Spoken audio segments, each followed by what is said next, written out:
team building for us three, and I made a list. I went ahead, took the liberty of some choices. We could go on the hop-on, hop-off bus, see the sights in New York City, golfing at Chelsea Pier, shopping, or a ropes course. You guys tell me, and then we'll do that when the show Listen, ends. the golfing's up to you two. I'm going golfing. Right. You're more than welcome to come. We're going to be a waste of money, and you know that you're going to pay. But that's not what I am serious. I did not think that that was a real thing. We told you team building on Thursday. Put it on your calendar. Okay, no to ropes, never ropes. It's beautiful. No ropes. If I let you fall, then you know where my heart is at. You find out a lot on a ropes course. I'm okay with Good it. point. I'm good. Did you guys lock in on Let's wake it up, Christopher America. Sanchez? Yes, we did. Yes, and we if did. you didn't, Otani was got huffing you. and puffing late at night. You're too much. That bothered you? He wasn't happy. And to America's finest city, you know who was happy? If he would just hit Christopher homers, Sanchez. none of this would happen. 1 out away from setting the Phillies' scoreless innings streak. Jackson Merrill to second, and Sanchez passes Grover Alexander for the most consecutive scoreless innings thrown. I know a crazy headshot is coming. To be continued. Awesome. Congratulations to him. Kyle Schwarber chose violence. Watch this swing. My goodness. Runners on second and third, a 7-pitch at bat, and he won a single into right field, and the Phillies take a 1-0 lead. They did not need too many runs. You want a little defensive display? Check this out. The youngster, Sanchez still pitching, Manny Machado. Machado had a couple good ABs. Oh, my goodness. What a play. Justin Crawford, a leaping catch at the wall, goes all out to save extra bases. Boy. I feel like he's had an under-the-radar good rookie season thus far. On bottom of the seventh, Sanchez looking to keep his scoreless streak alive. Runner on second, 2 outs. He is all sorts of fired up. 44 2/3 scoreless streak. He finally shows some emotion, and the Phillies toasted him post-game in the clubhouse. Trey Turner, for good measure. 7 on the year, and the Phillies roll 3-0 over the Padres. Most consecutive scoreless innings pitched in Phillies franchise history. And T-Mac, Tom McCarthy, was on the broadcast, kept reminding the fans of the history that was about to be made. And Christopher with a pump of the fist. Do you think Grover Alexander used face lotion? No, he did not, because No. I can tell you he's 21 years old at the time of this photo. No eye cream for Grover Alexander. The star Christopher Sanchez, and here he is on the outing yesterday. Es algo inexplicable, bastante especial. It's something special, something really important. Never imagined something like this, so I'm just, really happy and proud of myself. It's super important. I mean, and it is something special too. And as I always say, when I go out there and pitch, I always in my mind I have to go out as much as I can, try to throw in 7, 8, or even the complete game if you can. I mean, that's always my mentality, because just to help out the guys in the bullpen, because sometimes they're fatigued or they're tired. So that's just my mentality out there, to try and help them as much as I can too. I need you to remain calm when I show you this full screen. Oh, Doug's Wiltsy. He'll put his hooks in you. Yeah, he will. Take you right home. By the way, Punch out 10 and then get his hooks in you. This is a true story. He had a brother, no lie, named Snake. Yeah, of course he did. You made that up. Hooks and Snake. The Wiltsy brothers are coming to put your hooks in you, and a snake's coming with you. Let's get Stop doing that. I hope don't everybody like at home thinks You don't like Do seeing you this? think people laugh as much as we do? You think? I hope so. I am so, D-Roy, you've taught us this. We're big on body movement and temperament. And Christopher Sanchez on the mound, it's like graceful. That left leg over. Great word and for he's it. calm, and he just kind of saunters off the mound. Even when he struggles, which is very rare, you feel like he's in complete control. Yeah. And JT behind the plate. Yeah, I mean, best. they're in lockstep. There's something here. I actually went home yesterday. I hit a couple golf balls, worked on my chipping to no avail. I'm horrendous. It's been years. Yeah, it's terrible. It's my one bugaboo in life. But I'll deal with it. I can't chip. But I made it home in time. I wanted to watch Christopher Sanchez go against the Padres. And there's so many things to like about him, and there's so many ways that he can get you out. Real quick, he stands 6'6". There's deception in his game. The ability to ram heaters in from a left-handed pitcher in on right-handers, one of the most devastating changeups, some of the best movement in the entire sport. I mean, that's why you didn't give up on Philly when they got off the gates a little bit slow, because you knew the names on the back of the jersey, Wheeler looks the part, Duran was going to figure it out, and you put this guy on the bump every 5 days, and it's win day. So I want to go inside the run he's on right now and kind of take you inside some low homes, what he does really well. Nays put a couple boards together, and he's been absolutely fantastic, punching tickets in a variety of ways. But to me, the lefties have almost zero chance. We'll go through some Gavin Sheets at bats, but take a look at this. Christopher Sanchez, 2026 season stats with MLB ranks. You can make the argument it's the best pitcher in the game right now. Innings 79.1, he's available. The ERA is second. The things he can control, fielding independent pitching is 181. Strikes out everybody. The ground ball rate is through the roof. Hot change me, Wolin. Here we go. Christopher Sanchez, last 3 seasons, takes the bump. 181 and 2/3 innings in 24, 202 in 25, and almost 80 here in 2026, and continues to get better, right? Look at the ERA. Most innings, leads MLB with 463 innings over that entire span. So why is he so effective?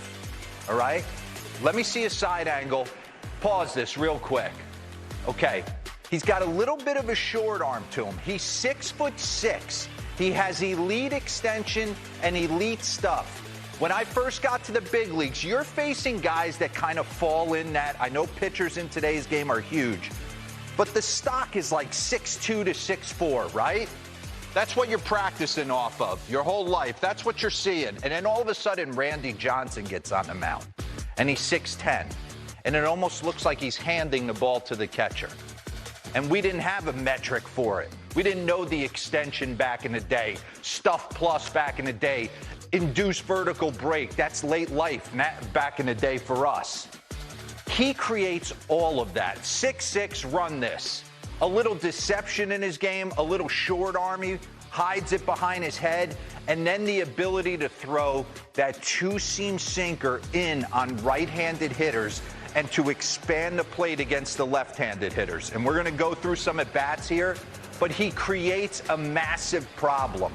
He stands on the third base side. Watch him hide the baseball behind him, almost cupping it when he comes out of his glove at separation. It's not this iron mic, let me pick it up and show it to you. There's some deception in his game. Pause this. Low home, we always used to talk about this. Where does a guy stand on the mound? Is he a first base side of the mound guy? Is he a third base? He's standing on the third base side. And imagine, as a right-handed hitter, you got to calibrate where the inside half of the plate is. Now, he's not throwing a cutter in off. He's throwing a two-seamer that's in and coming back.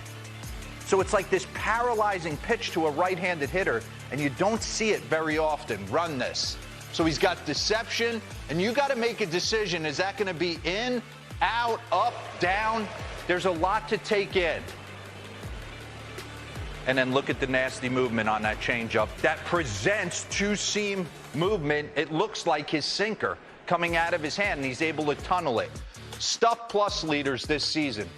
Minimum 50 pitches. We all know Mizorowski. Then you got Sanchez there. Hot change me. Look at the movement patterns. Look at the sinker. 3.4 inches of more arm side break than anybody. Boom. So I got a two-seamer that runs off the table. I have deception in my windup. I'm 6'6". I can ram heaters in on righties and change-ups away. And I can take apart left-handed hitters. I want to watch some ABs real quick. Okay, Gavin Sheets. Watch this next pitch. Right there, two-seamer down. Now I'm just going to take you inside. So pause this. He has now created a situation for Gavin Sheets where that plate, he gave him one right here, then he went black in. That plate for Gavin Sheets is now moved from here to the white line. He has no idea where the inside half of this plate, and Gavin Sheets has been swinging the bat pretty good. And then he takes you on a ride and punches you out with a changeup. Heater down in the zone. We're going to get into some heat maps. Change-up tunneled off of it. Looks like the exact same pitch.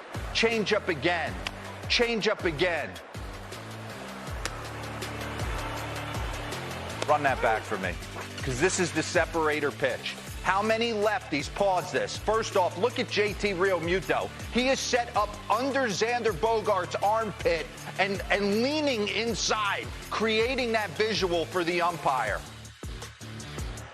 How many lefties are throwing that pitch? Black 97, two-seam comeback to a righty.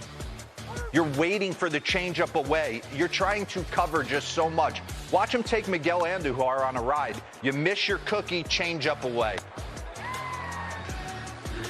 And you see it.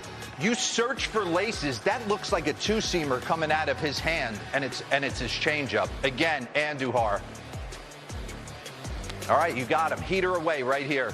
Nope, changeup that he comes around. He was thinking heater too. Then he gets a call right there. Inside, changeup down the way. The plate's too much. He's too much. And I'm not picking on Gavin Sheets because he happened to be the lefty in the lineup yesterday. But look at the pitches. He's now gone 2 balls in and then black away. He challenges it. It's there. He's made the plate this big. Look at the heat maps from yesterday. Look at where he was keeping the baseball. Everything. This is entering Wednesday. Everything appearing down. Everything was absolute pinpoint down again. Give me the next one. That's on his sinker. Look at his changeup. Same thing. Living on the edges. Just absolutely living on it. Pretty unbelievable. Wolin, we got the next board, or are we going? Okay. Ground ball percentage leaders this season with whiff percentage. I want to get into what he does well. If he needs some easy outs, little two-seamer, little changeup, little rollover, ground ball. 57.3% ground ball rate. Look at everyone else who gets the ground balls, the Clay Holmeses, the Kohanowitzes, the Kirbys. Look at the whiff rate. Yeah. Look at how he jumps them. So let's get into the video real quick. This is what he does. Because you're in swing mode. Just out and around a changeup. This is textbook. You're running down to first base so frustrated. 3-1, sinker middle away. Instead of Freddie Fermin thinking up the middle the other way, he tries to pull it. It's a rollover to the third baseman. Nick Castellanos, hey, give me a little PFP too. Christopher Sanchez. Trey Turner, play with it. Domination. There were moments there where I thought Padres were going to break through. Great play by Justin Crawford. But this dude's on a whole nother level. And I'm telling you, when I watch him, for me, it's the ability to throw that two-seamer in on the righties. That is such a weapon, and it just makes the plate so much bigger for him. Good hitters look so uncomfortable. Yeah. That was my favorite skybox of the year. Both teams are off today. The Phillies are going to go to Los Angeles on Friday against the Dodgers, while the Padres go to the nation's capital to take on